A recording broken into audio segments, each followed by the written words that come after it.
Well, it's summertime here in Australia, and I can't imagine spending it any better way than riding this new GSX-R 1000R at the fabulous Grand Prix circuit here at Phillip Island. Amazing place, amazing bike.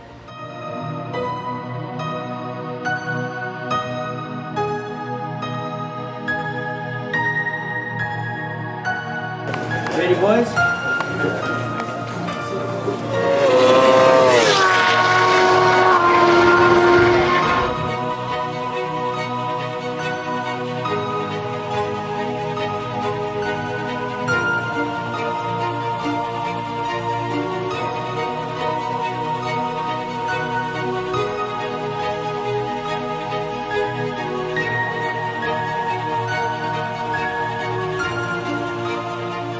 It's been a while since this baby's been updated, but boy, have Suzuki put in the work to make it as good as it is. Done the morning so far, and it's hard to imagine a liter-sized superbike being better than this one. And there's been some great liter bikes around, of course. Suzuki hasn't really said it, but probably the BMW S1000RR has been the benchmark here.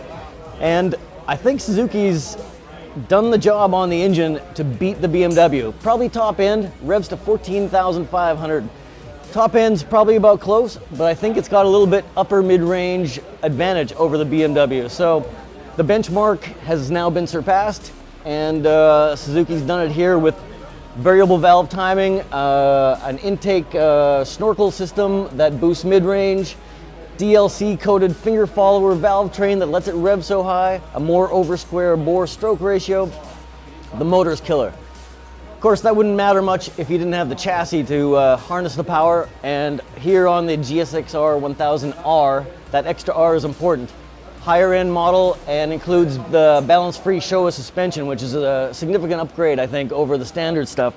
The initial turn-in effort seems to be much lighter than the old bike, and I didn't get a chance to ride that new CBR 1000, but I think it's going to come close to that. Great responsiveness. It's only a couple of hard braking zones here at Phillip Island, but Brembo front brakes, this balance-free Showa fork does a great job at keeping the chassis composed. The last session we just went out in, turned the ABS off, and boy, there's a lot of power here with these Brembo. Really good power and a lot of modulation ability throughout a good lever stroke. New dashboard too, which nice upgrade over the old one. Very clear shift light, and we're seeing 180 miles an hour going down into turn one, which is pretty damn fast. The last session, getting lots of slides all over the place, which is kind of fun because I kept the traction control in TC3, which is the lower is the least intrusive. And so I could slide the back end and have fun and not worry about high-siding myself to the moon. The brains behind the Gixxer's traction control is its 6-axis IMU, or inertial measurement unit. It uses a host of sensors to calculate available grip and how best to intervene to keep its rider from losing control.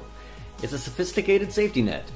And on the 1000R model tested at Phillip Island, the anti-lock braking system also includes lean sensitivity that can prevent lockups even while cornering. Another nice bit of electronic trickery is the 1000R's quick shifter with auto-blipping downshifts that work perfectly, allowing a rider to forget about the clutch lever after pulling away from a stop. The 1000R also is equipped with a launch control system that holds the engine at 10,000 RPM while the rider concentrates on controlling drive by manipulating the clutch lever. It also works with the traction control system to manipulate the throttle and ignition timing to help achieve quick and consistent launches. I got one crack at it, and I got off the line smoothly.